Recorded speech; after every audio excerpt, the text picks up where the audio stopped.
Boa noite! Hoje é dia 15 de janeiro e vamos para o nosso devocional da noite. Mas antes, vamos começar com a nossa oração. Jesus, Pai querido, que o Senhor esteja presente do começo ao fim desse devocional. Que o Senhor traga para essa live todas as pessoas que precisam ouvir a sua palavra que se encontra no Salmo 109, versículo 4. Espírito Santo, se for necessário, que o Senhor coloque em minha boca qualquer palavra para esse devocional. Agradeço por estar conosco nessa noite, Senhor.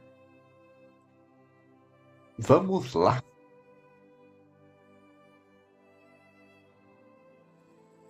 Antes de ler o nosso devocional da noite, vamos ler a introdução do livro de Salmos da Bíblia Spurgeon. Circunstâncias da escrita. Como o livro é uma coleção de muitos salmos diferentes escritos ao longo de um grande período de tempo, não é apenas um autor dessa coleção. De longe, a designação mais comum nos títulos é Salmo de Davi, que pode se referir a Davi como autor desses salmos. O papel dele como músico na corte de Saul, bem como suas muitas experiências como pastor, soldado e rei, o torna provável candidato à composição desses salmos. O problema é que a menção do nome de Davi nos títulos consiste em uma construção hebraica ambígua. Trata-se de uma preposição ligada ao nome dele. Outros títulos incluem a designação de Salomão, como no Salmo 76, 72 e 172. Asaf, o Salmo 50 e os Salmos 70 a 83. Os filhos de Corá, o Salmo 42 e os Salmos 44 e 49. Etam, o Salmo 89, Emã, filho de Corá, 88, e Moisés, Salmo 90. Todos esses usam a mesma preposição hebraica que aparece no nome de Davi e, portanto, têm a mesma ambiguidade em relação às suas autorias. No entanto, de Asaf, embora ele fosse um dos principais músicos de Davi, o próprio nome passou a ser associado a um grupo de músicos com o mesmo nome. Veja no nota do título do Salmo 50. Isso pode explicar por que um salmo aparentemente pós-exílico, o Salmo 74, inclui no título a informação de Asaf. Salmos consistem em muitos hinos e orações diferentes escritos por indivíduos mais usados pela comunidade. Se considerarmos os nomes que constam nos títulos como os autores, a data de composição varia do tempo de Moisés, século V a.C., até um tempo após o exílio, século VI a.C. ou mais tarde.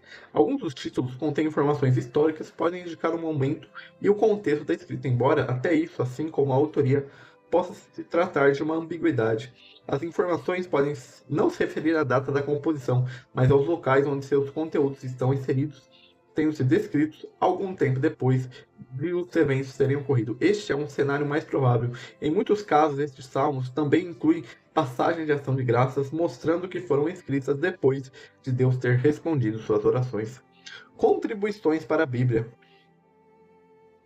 A relação entre as ações de Deus nas vidas do seu povo e como o povo reagiu a elas é a contribuição mais significativa deste livro.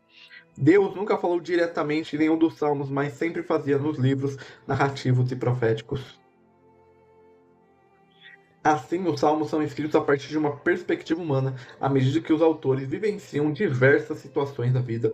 A luta para entender os atributos de Deus, particularmente a sua soberania, bondade se relacionam às experiências da vida, é um tema importante na coleção Estrutura. O livro dos Salmos é do começo ao fim um livro de poesia. A poesia hebraica não tem rima ou métrica regular, mas usa um paralelismo consistente em 2 ou 3 versos que se correlacionam e completam um pensamento. Uma parte do paralelismo se trata de um sinônimo, onde o segundo verso ecoa o primeiro. O paralelismo antitético apresenta um contraste entre os dois primeiros segmentos, e o paralelismo sintético, o segundo, completa a ideia do primeiro. Os salmos podem ser divididos em classes: hinos, do Salmo 145 ao Salmo 150, e cânticos de ação de graças, do Salmo 30 ao 32, salmos de lamento, 38 ao 39, que são orações ou clamores a Deus em ocasião de angústias. Salmos reais, o 2 e o 110, aquele que é a respeito do rei terreno de Israel. Salmos de entronização, o 96 e o 98, os quais celebram a realeza do Senhor. Salmos penitenciais, que são os salmos 32, 38 e 51, aqueles que expressam contrição e arrependimento. E salmos de sabedoria ou didáticos, o 19 e o 119, os quais tendem a ser proverbiais. Spurgeon, em Salmo, Deus permitiu que Davi passasse por muitas experiências, não tanto por si mesmo, mas para o bem das futuras gerações. Sempre que lemos os salmos dele, podemos nos identificar de uma forma ou de outra. Todas as vezes que me encontro em um beco sem saída, ali vejo Davi.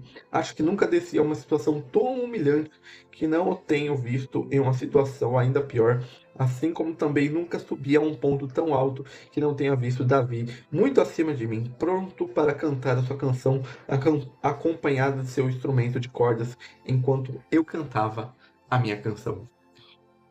Então, essa é a introdução da Bíblia Spurgeon, do livro de Salmos. Agora vamos de fato ler o nosso devocional da noite, que tem como base. Vou pegar aqui. Eu, porém, oro. Salmo 109, versículo 4. As línguas mentirosas estavam ocupadas, manchando a reputação de Davi, mas ele não se defendeu. Levou o caso para uma corte mais alta e rogou ao grande rei. A oração é o método mais seguro de responder às palavras de ódio. O salmista não orou de forma fria, ele se colocou inteiro. Jogou toda a sua alma e coração na oração, esticando cada músculo e tendão, como fez Jacó quando lutou com o anjo. Assim é só qualquer um de nós. Não, assim é. Assim e só assim qualquer um de nós deve correr para o trono da graça. Como uma sombra não tem poder, porque nela não há substância da mesma forma. A súplica na qual o ser do homem não está totalmente presente em fervor agonizante e veemente desejo é totalmente ineficaz, pois falta nele aquilo que daria força à oração fervorosa. Diz o antigo ditado, é como um canhão plantado diante dos portões do céu, faz com que se abram. A falha mais comum da maioria de nós é nossa prontidão para ceder às distrações. Nossos pensamentos vagueiam para lá e para cá e fazem pouco progresso em direção ao nosso objetivo. Como o mercúrio, nossa mente não se mantém focada, mas rola de um lado para o outro. Que grande mal é este? Ele nos fere e, o que é pior, insulta o nosso Deus. O que devemos pensar de um requente que, durante uma audiência com um príncipe, ficasse brincando com uma pena ou tentando pegar uma mosca? Continuidade e perseverança são qualidades almejadas na expressão do nosso texto. Davi não gritou uma vez, então recaiu no silêncio. Seu santo clamor foi contínuo até se transformar em bênção. A oração não deve ser nosso trabalho ocasional, mas nosso emprego diário, nossos hábitos e vocações, assim como os nossos empregos diários, nosso hábito e vocação, assim como os artistas se entregam a seus modelos e os poetas às suas buscas clássicas, precisamos nos viciar na oração. Devemos estar imersos na oração como em nosso contexto, e então orar sem cessar. Senhor, ensina-nos a orar para que possamos cada vez mais prevalecer na súplica. Então esse é o nosso devocional da noite sobre oração. Conversa muito com o sermão que eu trouxe essa terça-feira. Para você que está assistindo no YouTube, está aqui nos cards. Se você não assistiu e você não ora, você está morto. Então se você ainda não assistiu esse sermão, o sermão dessa semana, assista, e na próxima terça sairá um novo sermão ainda sobre esse tema de oração, que é: seja específico nas suas orações. Muitas das nossas orações não são respondidas porque elas são genéricas, elas são como eu disse acho que na live de ontem ou nas anteriores, a gente pede um bolo, mas Deus não quer nos entregar um bolo, quer nos entregar um bolo de chocolate, de cenoura, de tudo. Então seja específico nas suas orações. E é isso. Tenha um bom resto de quinta-feira. Amanhã nós voltamos com o nosso devocional da manhã às 8 lá no Instagram e às 8 horas aqui no TikTok para o nosso devocional da noite. Tenha um bom resto de quinta-feira e até a próxima.